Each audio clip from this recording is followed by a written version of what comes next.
Bonjour à tous, je suis ravie de vous retrouver pour cette nouvelle vidéo. Aujourd'hui, on va s'intéresser toujours au livret 2, encore et toujours, le but étant de vous donner un maximum d'informations, de contenu et puis de conseils pour que vous produisiez le meilleur des livrets 2 et en tout cas celui qui vous permettra d'obtenir votre diplôme. Et je voulais vous livrer aujourd'hui 5 règles à respecter pour l'écriture de votre livret 2. Règles d'écriture, règles de, entre guillemets, mise en forme, tout ce que vous allez devoir en réalité faire avant d'envoyer votre livret 2 et vous verrez que certaines règles sont un peu contre-intuitives, donc je pense que cette vidéo va vous intéresser. Et je trouvais ça intéressant de le faire aussi avec des citations pour changer un peu, plutôt que de faire des vidéos avec des mots-clés. Je pars d'une citation, en plus ça va vous aider, ça va vous donner un peu d'inspiration, je pense, pour ensuite vous donner des conseils et du contenu. Donc la première citation, je ne l'ai pas notée d'ailleurs, elle nous vient de Colette.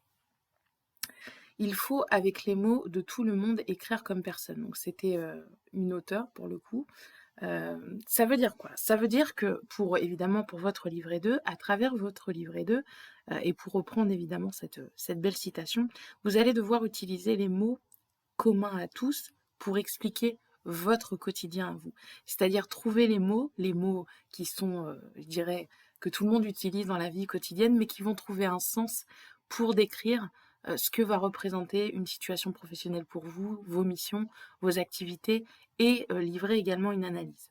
Pour nous permettre, alors je m'inclus dedans parce que je relis beaucoup de livrets 2 et puis j'assure aussi une fonction de jury, pour nous permettre un instant de vivre vos journées professionnelles, de comprendre vos objectifs, d'être en mesure de les évaluer, de décoder aussi votre mode de faire et en fait de voir si tout ce que vous nous proposez permet d'incarner par votre expérience les compétences attendues dans le référentiel. Donc c'est loin d'être évident, ça j'en ai bien conscience.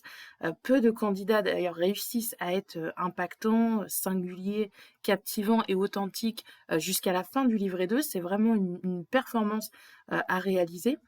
Et à force de courir justement, et c'est là-dessus que je voulais vous mettre une alerte, après l'obtention de votre diplôme, vous en oubliez souvent de vous raconter vraiment. C'est-à-dire que il faut vraiment revenir à l'essentiel, vous raconter, expliquer comment s'organisent vos journées, quels sont vos challenges, quels sont vos objectifs, quelles ont été vos réussites, parfois vos doutes, parfois vos échecs, comment vous avez su rebondir, comment vous analysez tout ça. Donc utilisez les mots de la langue française pour mettre en rythme votre quotidien et vraiment peindre ce décor dans lequel vous brillez tant et pour lequel vous méritez évidemment d'être récompensé par l'obtention de votre diplôme. Ça, c'était le premier point que je voulais vous donner et Dieu sait qu'il est important. Le second point et la seconde citation aussi inspirante, je dirais que la première, c'est la perfection est atteinte non pas lorsqu'il n'y a plus rien à ajouter, mais lorsqu'il n'y a plus rien à retirer. Et c'est là, je dirais, le plus difficile à faire sur un écrit, c'est d'arbitrer, c'est de couper certaines phrases, de reformuler, de retirer, alors qu'on veut en mettre beaucoup pour espérer être compris précisément. Et je vais redire cette phrase. On veut en mettre beaucoup pour espérer être compris précisément. Est-ce que vous voyez pas là quelque chose de contradictoire et limite d'assez paradoxal, pour pas dire absurde? Pourquoi vouloir ajouter des adjectifs, des adverbes, des compléments qui alourdissent votre pensée et ne font que justement complexifier la compréhension de ce que vous êtes en train de nous dire? C'est vraiment pas facile et pour nous ça complique en fait la lecture. Quand on a des phrases à rallonge, quand on a des adverbes partout, quand on ne sait plus ce qu'on était en train de lire au démarrage et qu'on arrive à la fin, on s'attarde plus sur l'idée mais on s'attarde juste à comprendre la forme de votre phrase. Et là, vous perdez notre attention, on perd du temps, on n'arrive pas à vous relire et puis on va vite se désintéresser parce que ça devient compliqué à lire. Et je vous rappelle qu'au-delà de votre écrit, on est aussi censé, enfin le jury de votre diplôme est aussi censé réaliser une évaluation entre votre parcours et votre écrit.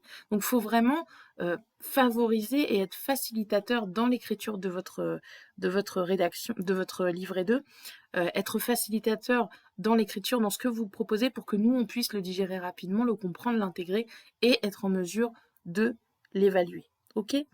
Donc, espacez vos écrits, donnez aussi envie à votre lecteur d'être lu, de parcourir votre écrit, de dévorer ce que vous avez à nous dire, d'être curieux. Faites simple, mais soyez précis. C'est vraiment ce que vous devez retenir. Faites simple, mais soyez précis. Troisième citation, la définition du génie prend le complexe et le rend simple. Et ça, c'est Albert Einstein qui l'a déclaré. Alors, vous m'avez souvent, je pense, entendu vous conseiller de vulgariser votre expertise pour la rendre compréhensible de tous. C'est-à-dire que vous pouvez être un expert, et vous devez l'être, mais l'idée, c'est pas de nous donner un jargon que personne ne comprend. Parce qu'en plus, au-delà de ça, dans certains diplômes et certains domaines d'activité, il y a des jargons qui sont vraiment propres à vos environnements professionnels, à votre environnement professionnel, à des normes, à des décrets, etc. Et l'idée, je le rappelle, dans un livret 2, c'est d'être compris de tous, donc de vulgariser votre expertise, de simplifier votre quotidien et d'incarner les compétences attendues dans votre référentiel par votre expérience professionnelle. Donc ça veut dire quoi? Conscientiser déjà d'une part votre expérience. Quand je dis conscientiser, c'est aussi déceler vos automatismes. À force de faire ce que vous faites, vous n'en avez plus conscience, donc il va falloir décrypter, vraiment analyser ce que vous faites, disséquer votre pratique, pourquoi pas en précisant les moyens utilisés, l'environnement dans lequel vous exercez, pour demain être en capacité ensuite de rédiger votre expérience avec les règles d'écriture pour jouer avec la langue française, ça c'est évident, et enfin livrer une analyse et un questionnement de votre pratique professionnelle. Et c'est de cette manière-là, simple, précise, réfléchie, argumentée et factuelle, que vous réussirez à convaincre le jury de votre expérience. Ok? On passe à la quatrième citation. Ce que l'on conçoit bien s'énonce clairement et les mots pour le dire arrivent aisément. Alors ça, c'est, comment dirais-je? Il faut vraiment être en mesure de mesurer, justement, c'est assez redondant, je m'en excuse, de mesurer l'importance du plan pour poser votre pensée et vos idées avant d'entamer la phase d'écriture. Je sais que je le dis beaucoup, mais plus je le dis, plus vous allez le comprendre, plus vous allez l'intégrer, plus vous allez l'entendre. Si vous avez une vague idée de ce que vous souhaitez développer et que vous vous lancez malgré tout dans l'écriture de votre livret 2, de votre dossier de VAE, votre écrit sera à l'image de vos idées, c'est-à-dire vague. Plus votre plan sera établi, plus vos idées seront notées dans les parties définies, au préalable évidemment, plus l'écriture sera fluide, agréable et légère pour vous, et plus la lecture de votre écrit sera fluide et agréable pour le jury qui va vous lire et vous évaluer. Et là, pour le coup, je vous le dis et je vous le certifie, ça sera pour vous une balade sur le chemin de votre passé que vous saurez rythmer tantôt par votre analyse, tantôt par un développement d'expérience étayé par des références. Et croyez-moi, ce chemin-là, il est beaucoup plus agréable à parcourir que le fait de se jeter dans l'écriture pour ensuite se rendre compte que bah non, ça marche pas, on a des blocages, on n'a pas pensé le plan, et donc forcément derrière c'est pas fluide et on n'arrive pas à écrire parce que bah c'est comme ça, c'est l'écriture. De la même manière que vous écrivez un livret 2, on n'écrit pas un livre sans sommaire, sans penser ses parties. Vous n'échappez pas à cette règle. Et j'en viendrai à la dernière citation, mais c'est pas la moins importante, loin de là. C'est la simplification. Simplifier, puis ajouter de la légèreté. Alors, ça veut dire quoi? La simplification, cette partie, elle arrive à la fin du travail rédactionnel, c'est-à-dire quand vous avez vraiment rédigé l'ensemble de votre livret 2 et que vous êtes à deux doigts d'avoir terminé. Non, vous n'avez pas terminé, il y a encore un petit travail, mais en tout cas, vous êtes sur une bonne lancée, sur le bon chemin, ça c'est sûr.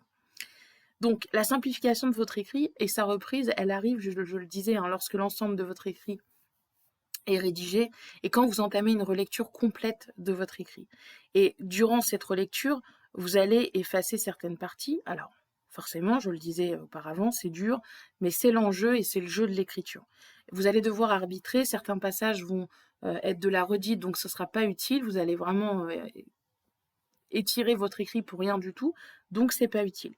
Quelques conseils évidemment pour réaliser ça, il faut vraiment raccourcir vos phrases, éviter le plus possible s'il vous plaît des phrases à rallonge qui vont perdre l'attention de votre jury. Aérez votre écrit, ne proposez pas une page avec un gros pavé, on essaye d'aérer, on laisse des espaces, on propose des sous-parties, on est créatif. On met de la couleur aussi.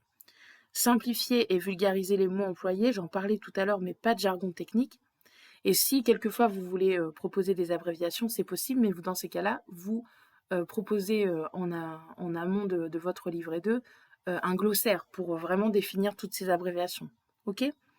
Et puis, évidemment, privilégier les verbes précis plutôt que d'ajouter des compléments ou des adverbes qui vont venir alourdir, encore une fois, votre phrase et la rallonger. On fait simple, on fait vraiment simple. OK? Et si vous êtes dans la rédaction de votre livret 2 et que vous manquez d'idées, j'en ai 101 pour vous dans l'e-book qui s'appelle, et que j'ai rédigé pour vous, 101 compétences à développer dans votre livret 2. Vous pouvez l'avoir directement dans la description de cette vidéo, c'est offert et ça vient avec le contenu que je publie sur cette chaîne YouTube. J'espère que cette vidéo vous a aidé. N'hésitez pas à la revisionner, prenez des notes surtout, et puis revenez surtout au moment, revenez la consulter surtout au moment où vous êtes en finalisation de votre livret 2 parce que je pense qu'elle va grandement vous aider. Je vous souhaite en tout cas toute la réussite que vous méritez pour votre diplôme, et quant à moi, je vous retrouve prochainement dans une autre vidéo sur un autre thème, mais toujours dédié à la VAE. À bientôt.